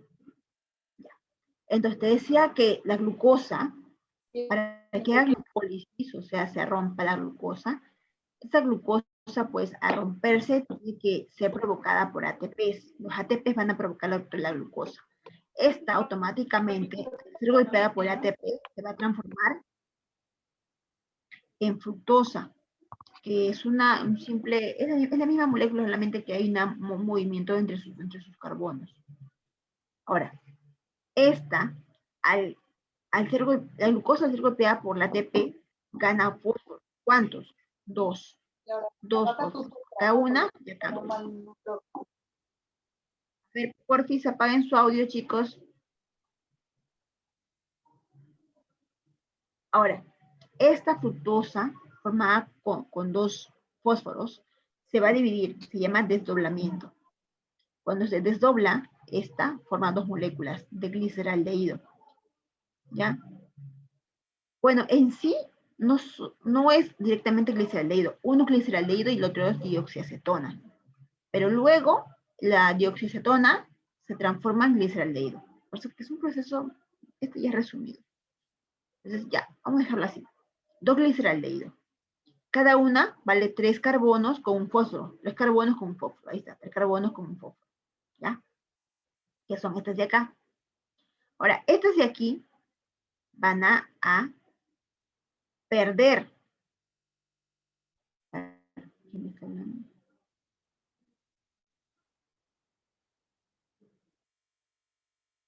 ¿Qué, chicos? No se ve la práctica, perdón, no se ven las diapositivas, se muestran las diapositivas.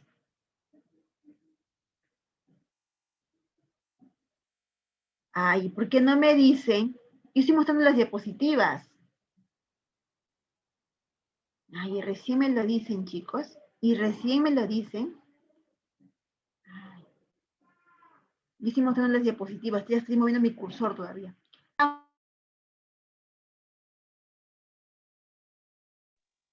Luján, un favor, Miss, activa el... el hacedor. Voy a buscarla a mí porque se me perdió acá la lista, en realidad.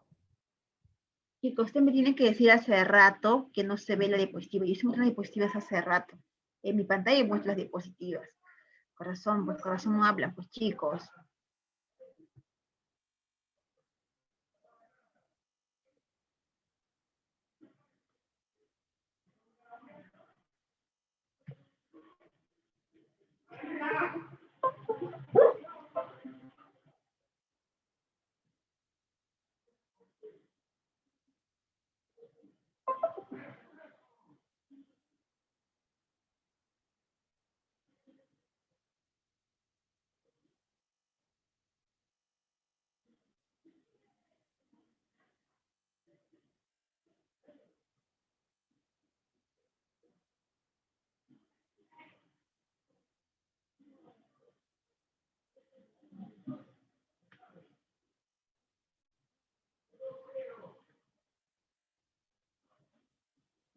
Chicos, ¿desde qué parte no han visto? O sea, desde aquí. Desde aquí, chicos. Tenemos la cuestión hace rato. Ay, ay, ay, chicos, ya son las 2. Ay, ya es tarde y ustedes recién me avisan. La pregunta 20. Se pasaron, chicos. Tienen que hablar por eso, pues. Yo estoy mostrando mis diapositivas y pienso que están viendo mis diapositivas. Ya, ya, chicos, ya. Tienen que ser más participativos, chicos. Más participativos. Si ustedes ven que la vista hablando pausadamente, explicando, es porque ya estamos mostrando diapositivas. Ya. Ahí están los tipos de respiración, el proceso citosólico. La respiración anaeróbica va a realizarlo las levaduras y las bacterias, formando 2 ATP. Durante 2 momentos, ¿no? Glucólisis y fermentación, que se da dentro de la etapa del citosol, o sea, en el espacio de la célula.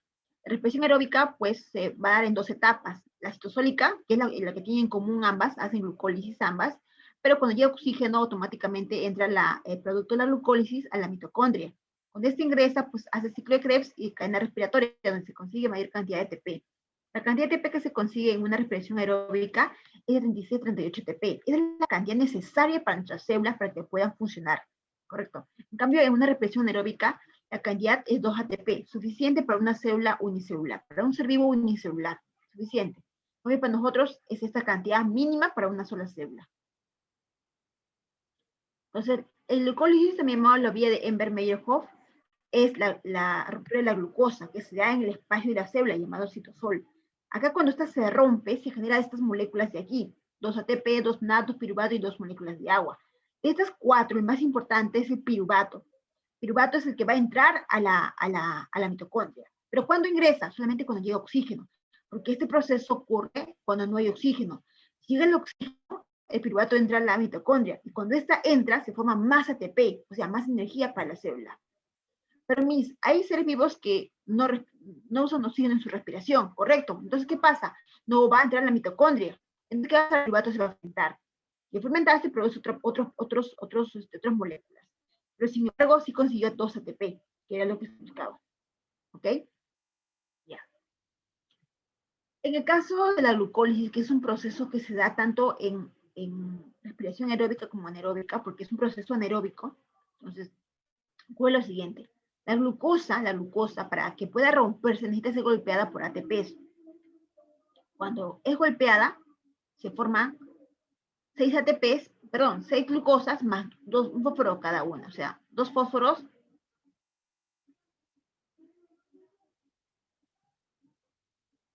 6 glucosas y 2 fósforos. Esta se va a desdoblar. ¿Qué quiere decir, mis? Partir en 2. Formando 2 gliceraldehídos. Ahí está, 2 gliceraldehídos. ¿Ya? Entonces, ¿qué pasa? Cada gliceraldehído, como esto se ha desdoblado, cada uno vale 3 carbonos y un fósforo. Lo mismo. Ahora, estos de aquí, acá están, vamos a poner por acá, ahí están. Ahora, ¿qué pasa con cada una? Esta, joven, esta se va a oxidar. ¿Y qué es oxidar? Perder cargas. Cuando pierde cargas, viene el NAD y lo atrapa la carga, atrapa el protón y transforma en NADH. ¿Ok? A su vez, va a liberar energía, mejor dicho, fósforo. Vienen 2 ADPs, ¿no? Y forman 2 ATPs. ¿Ya? Ahora, como resultado de esto, queda el piruvato, que vale 3 carbonos nada más. Y acá mis fue lo mismo, porque como es lo mismo, fue lo mismo. Entonces, en total se formó 6 carbonos, 2 moléculas de 3 carbonos. Y cada molécula de 3 carbonos se llama piruvato. Mis, en total, ¿cuántos ATPs se formaron acá? 4 ATPs. 4 ATPs. Pero mis, ¿cuántos se usaron al principio? 2. O sea, como ganancia neta, ¿cuántos serían? 2 ATPs. Acá se consiguió 4 ATPs, 2 más 2, 4. Pero acá se gastaron 2, se invirtieron. Entonces, si descuento esto, me quedarían 2 nada más. Y los NAT, 2 NAT también. Solamente 2 NAT. ¿Ya? Un NAT más un NAT, 2 NAT. ¿Ya? 2 NAT. Y el piruvato. Cada uno vale 3 carbonos. O sea, 2 piruvatos de 3 carbonos. Es el resultado de la fotosíntesis. Perdón, la glucólisis. Está 2 piruvatos, 2 NAT, 2 ATP y también como desecho 2 moléculas de agua. Ya está. Ahora, esta parte es importante. La fermentación láctica, ¿qué colabora? La fermentación láctica es cuando ya se formó el piruvato, ya lo sabes, después de la glucólisis, el piruvato. Pero este piruvato también se formó un NAT, ¿de acuerdo? Se formó un NAT y piruvato. ¿Qué pasa? Este piruvato va a perder protones y ahí actúa la enzima llamada lactato deshidrogenasa. ¿Y quién lo atrapa? Lo atrapa el NAT. Perdón, en este caso, deshidrogenasa quiere decir que va a perder sus protones. Ahí está, mira, pierde y se va como NAT. El piruvato pierde protones y se va como NAT. ¿Ya? Ahí está, mira, dejó sus protones y se fue como NAT. Este gana protones se va a formar va a transformar en lactato. También le he llamado ácido láctico. ¿Quién hace esto, mis? Los lactobacilos. También conocidos como los famosos bacterias productoras de yogur. ¿Ya? Ahora, esto a mí también puede ocurrir en humanos, ¿sí? Te dije hace un momento. ¿Cuándo? Cuando no llega oxígeno a la célula muscular. Por ejemplo, este es el músculo, formado por células musculares. La glucosa, si no llega oxígeno, hace fermentación láctica, formando lactato. Lactato llega a la sangre y luego el lactato se acumula en el hígado. Este lactato luego va a transformarse por medio de un evento llamado gluconeogénesis, o más glucosa. Y la glucosa en conjunto se enajena como glucógeno en el hígado. Correcto. Pero cuando forma lactato, produce calambre. O sea, no es una vía normal, pero puede darse. Acá lo vas a leer mejor. ¿Ya? ¿Dónde ocurriría la fermentación láctica? En el músculo. En el músculo. La fermentación alcohólica es también igual, parecido. Ahí está el piruvato, resultado de la glucólisis. Viene la enzima piruvato descarboxilasa. ¿Qué es esto, mis? Mira, un piruvato tiene 3 carbonos, ¿sí o no? El piruvato descarboxilasa es una enzima que va a inducir a que el piruvato de 3 carbonos pierda un carbono. Y este se va a ir bajo la forma de CO2, quedándose solamente 2 carbonos. A esto de acá se llama acetaldehído. Este acetaldehído va a actuar con el alcohol deshidrogenasa. Va a provocar que pierda sus protones y se va a ir como NAD, para nuevamente regenerarse para la glucólisis. Como resultado va a quedar el famoso etanol, que es el alcohol etílico. ¿Quién hace esto? Los hongos, las levaduras. Por ejemplo, el Saccharomyces cerevisiae, que es el que sirve para producir la cerveza. Este hongo lleva el nombre de Saccharomyces cerevisiae porque es quien produce la cerveza, de ahí nace el término. El nombre del hongo lleva cerveza de cerevisiae, ¿no? Entonces, se formó alcohol etílico. Y esto es gracias porque no entró oxígeno en el proceso. Cuando se quiere hacer chicha de jora, vino, pues tiene que estar tapado en barriles, porque si entra oxígeno no hay fermentación. Mientras menos oxígeno hay, más se fermenta. La chicha, por ejemplo, lo ponen en unas botellas y lo cierran. Cuando pasa un tiempo, se fermenta y cuando lo abre, parece que explota la botella. ¿Por qué? Porque ha botado gas. ¿Qué gas? Acá está el CO2.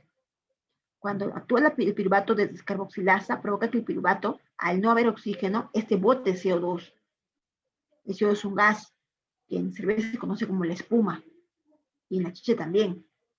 Y luego sale el sabor de la fermentación, que es el etanol. El olor es el olor de la fermentación, ¿no? Que uno dice, que huele a vino. Es el olor de lo que se ha fermentado. Y el gas es el exceso de CO2. Correcto. Aquí hay una explicación de que hace muchos años, pues para algunas guerras, no se usaba, bueno, a ver, explico mejor. La fermentación alcohólica tiene como principal función formar etanol. Pero ¿qué pasa? Un científico hizo un experimento y descubrió que si se le agregaba otro componente a la fermentación alcohólica, la interrumpía y ya no formaba etanol, formaba glicerol.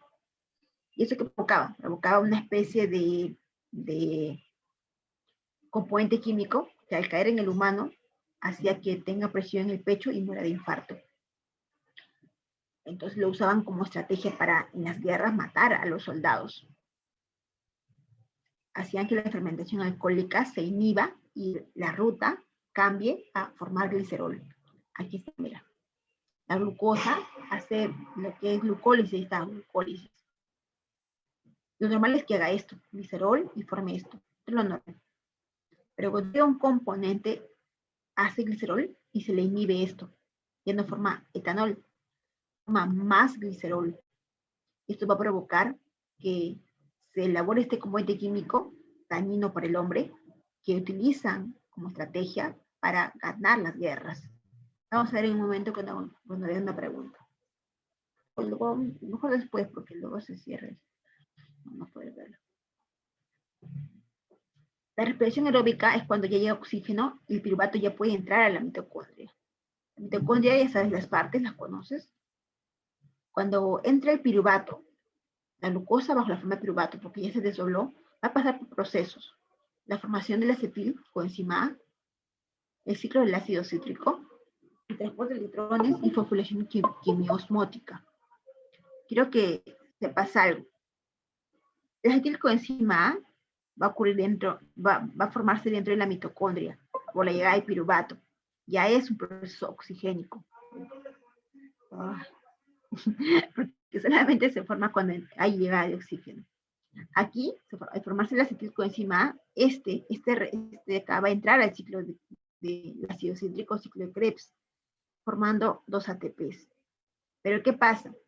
Aquí hay también producción de moléculas como el NAD y el FAT, los cuales van a obtener energía. Y para poder formar ese NAD y FAT en ATPs, pasan por un transporte de electrones en la cresta mitocondrial. Y estos van a producir mayor cantidad de ATP.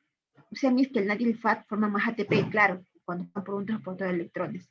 Se les exprimiera más y sale más ATP. Y pero acá también hay NAD. Mire, acá en la glucólisis había NAD, ¿se acuerda? A ver, vamos a ver.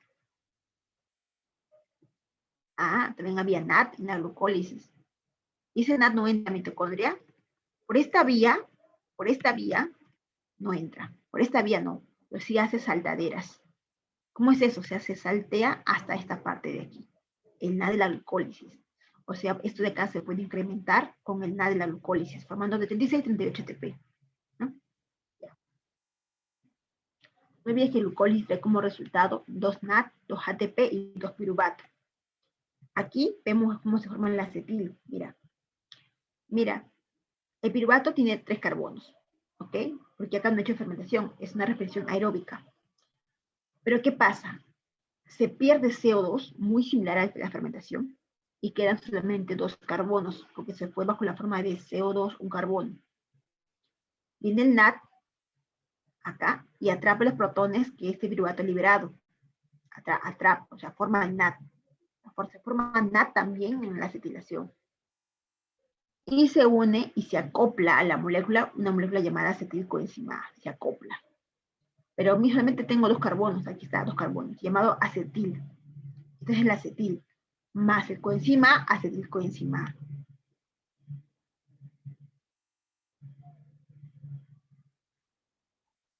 Ya. Entonces acá, en este caso, se forma el famoso acetilcoenzima A. Pero yo sé que aquí hay NAD, y el NAD también se puede exprimir, después lo vamos a transformar en ATP. En el ciclo del ácido cítrico, ciclo de Krebs, pues se da, primero ingresa el acetil y se une a una molécula llamada oxalacetato. Se une, esta vale 2 carbonos, acá está, mira, 2 carbonos. 2 carbonos, 2 carbonos. Pero como son 2 piruvatos los que ingresan, recuerda que la glucólisis bota 2 piruvatos. Es simplemente un piruvato, ¿sí o no? Un piruvato. Pero en sí son 2 piruvatos. Entonces, si acá hay un acetil de 2 carbonos, lo total sería 2 acetil de 2 carbonos. ¿Correcto? Entonces, si acá te explico el proceso del ciclo de Krebs con un acetil, tenemos que multiplicarlo por 2, porque son 2 piruvatos los que van a entrar, formando 2 acetil. Todo sería por 2. Acetil más oxalacetato sería, este vale 4 carbonos, acá está, mira. Este vale 4 carbonos, y este vale 2. 4 más 2 son 6, formando citrato. El citrato, ahí está. El citrato se transforma en isocitrato, número 2. Este pierde carbonos, ahí está, mira, se va. Y quedan ¿cuántos? 5. Y esto pasa a ser el alfa-cetoglutarato. Este de aquí también pierde nuevamente carbonos. Y había 5, ahora hay 4. Esto pasa a llamarse el succinil-CoA. Ese de aquí, para transformarse en el de aquí, que viene a ser el fumarato, perdón, el succinato, acá succinato, activa el GDP, transformándolo en GTP. Este GTP se transforma en ATP. Y luego viene lo que es la siguiente, que es el fumarato. Este fumarato se va a formar por la llegada de cargas, protones, que lo va a atrapar el FAT. El FAT atrapa protones. También es una molécula muy parecida al NAD, pero tiene la capacidad de atrapar menos cantidad de protones. Y el 6 pasa a ser malato, que tiene obviamente que en este caso no bota carbonos, tiene 4 carbonos, no bota más, pero sí bota protones y lo atrapa el NAD. Luego nuevamente se regenera y vuelve a ser oxalacetato. Recuerda que en la pieza mitocondrial vamos a ver aquí a 4 sistemas, 1, 2, 3 y 4, de las cuales el 2 es una que participa con el FAT, el 1 participa con el NAD nada más. Las moléculas que participan aquí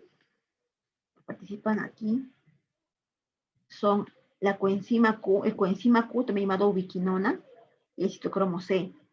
Estos dos. Recuerda que la secuencia es transportador de electrones para poder conseguir electrones y ¿quién lo atrapa? El oxígeno. Se atrapa electrones.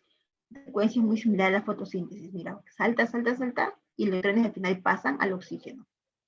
Y los protones mis también son atraídos y también son atrapados por el oxígeno. Porque el oxígeno es el último sector de electrones en la respiración celular y el NAD en la fase luminosa. Y estos, como tienen carga negativa y positiva, pues van a formar la molécula de agua. Recuerda que acá también participa la enzima sintetasa, que por cada 2 protones forma un ATP. Entonces, si acá llega el NAD por el sistema 1, va a ser 3 saltos. 1, 2 y 3. Entonces, al haber 3 saltos, forma 3 ATP, porque va a haber 3 pares de ingresos de protones. Va a 3 ATP. Pero como aquí está el FAT, hace 2 saltos. Un salto de aquí, de acá y de acá, empieza de aquí. Este está aquí, pero el salto empieza de aquí. 1, 2. Entonces se forman 2 ATPs. Al formar 2 ATP va a traer 2 pares de protones y por cada par forma un ATP, entonces serían 2 ATPs. Entonces quiere decir que cada NAT forma 3 ATP y cada FAT 2 ATP. Y el GTP que se controla en la ciclo de Krebs vale 1 ATP. En glucólisis se consiguió 2 ATPs. En NAT, por NAT por acetilación, porque había 2 NAT, ¿te acuerdas? 6 ATP. Cada NAT vale 3 ATP, por 2 son 6. 2 GTP, porque son 2 vueltas de ciclo de Krebs, y entonces 2 ATPs. 2 GTP serían 2 ATPs. 6 NAT en la cadena respiratoria, pues equivale a 18 ATPs, y 2 FAT en la cadena respiratoria equivale a 4 ATP. En total siempre 10 ATP. Pero recuerda que había 2 NAT de la glucólisis. Les dije que van a pasar por saltaderas, que es que van a atravesar el proceso para poder llegar a transportar electrones y formar más ATP. Si este NAT es atrapado por una molécula llamada FAT, entonces se forma 4 ATP, porque la lanzadera se llama lanzadera glicerol trifosfato. Entonces forma, lo atrapa el FAT, y FAT, como vale menos ATP, forma 4 ATP. Pero si ese NAT de la glucólisis es lanzado por malato aspartato, es otro proceso, y lo atrapa el NAT, entonces forma 6 ATP.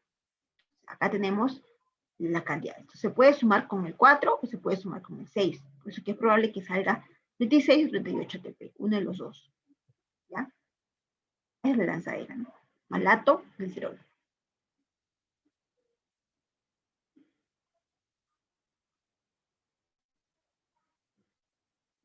Ya. Quiero que veamos esto. Luján, voy a compartir la última, por favor.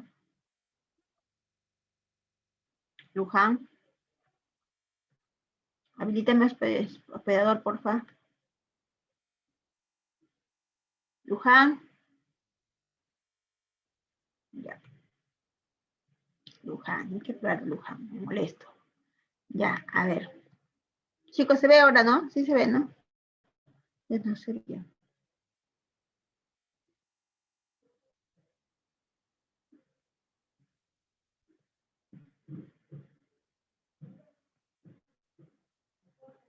Ya. Un ingeniero, jefe de la planta de producción de bioetanol,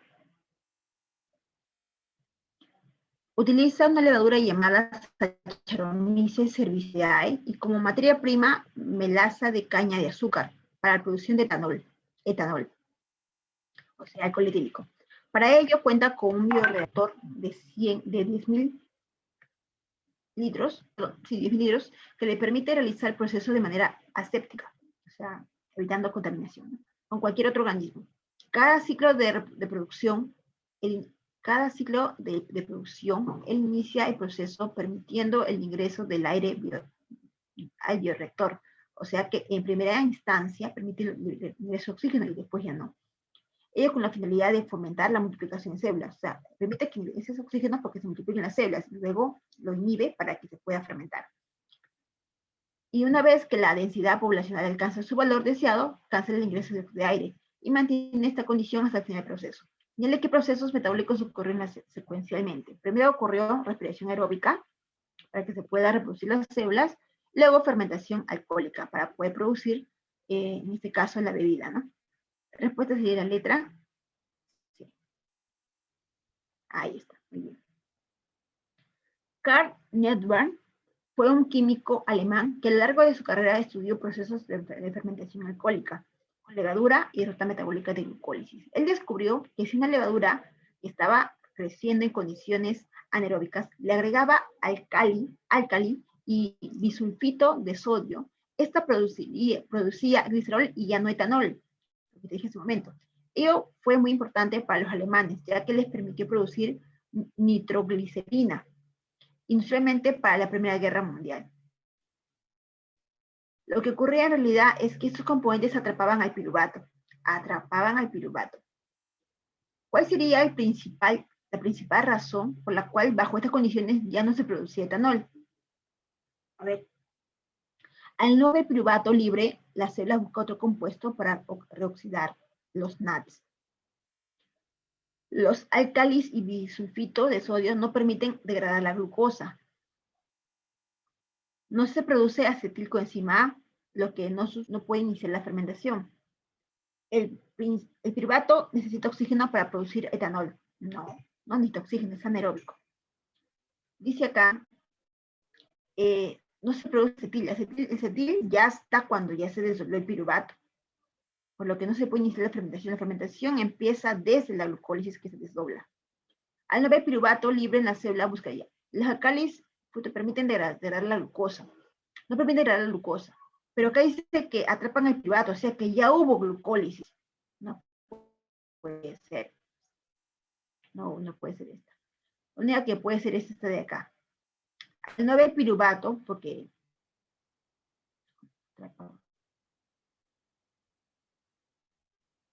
al no haber piruvato porque lo han atrapado, en la célula buscan otro componente para oxidar, los NADs, ¿no? Y así poder en este caso evitar la producción de etanol. Porque recuerda que a partir del piruvato se forma el etanol. Si atrapan los piruvatos, ya no se puede formar etanol. No puede ser este de acá porque acá ya se había iniciado la fermentación, acá es un proceso. La respuesta sería la A. Mire la secuencia correctamente. Quimiosíntesis se refiere a... La quimiosíntesis es un proceso que se da acoplado con el transporte de electrones a nivel de la membrana de la cresta mitocondrial, la membrana de la mitocondria. La idea de este proceso es conseguir mayor cantidad de ATP.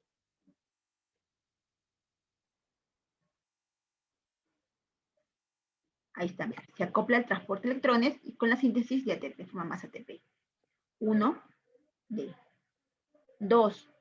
Síntesis de lanzadera, forma lanzadera. 2. Permite a la célula aprovechar los hidrógenos citosólicos. Los hidrógenos que quedó de la glucólisis en el citosol van a ingresar a la mitocondria, pero van a ingresar al transporte de electrones para formar más ATP. Sería 2C. 3. Populación a nivel de sustrato. ¿Qué se refiere a eso, Miss?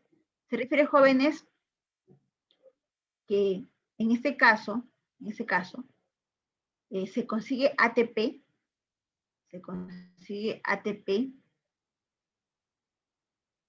a nivel de la glucosa, Y fosforilación oxidativa es cuando se consigue ATP en el transporte de electrones. Recuerda que te conté que los ATP que se consiguen netos en la glucólisis, ya, eso es a nivel de sustrato, porque hay alguien que han degradado algo. En cambio, oxidativa es cuando se consigue ATP de los productos que quedaron. Entonces, 3 sería B, produce 4 ATP netos por glucosa, y fosforilación oxidativa, 4, permite la mayor producción de ATP. Claro, porque en la última parte del transporte de electrones se forma más ATP. Bien, chicos. Chicos, hasta aquí nos vamos a quedar. La próxima semana tratemos de resolver todo esto. Vamos a tratar de darnos un tiempo para resolver, porque no quiero que queden en el aire estas preguntas. ¿Ya? Porque son preguntas interesantes, muy buenas sobre todo. Vamos a tratar de terminar esa pregunta. Pero hemos avanzado muy bien fotosíntesis y una parte de respiración. Tratemos de repasar, lo voy a dejar las diapositivas para que ustedes puedan resolverlo y la próxima semana continuar con la resolución de esta práctica. Nos vemos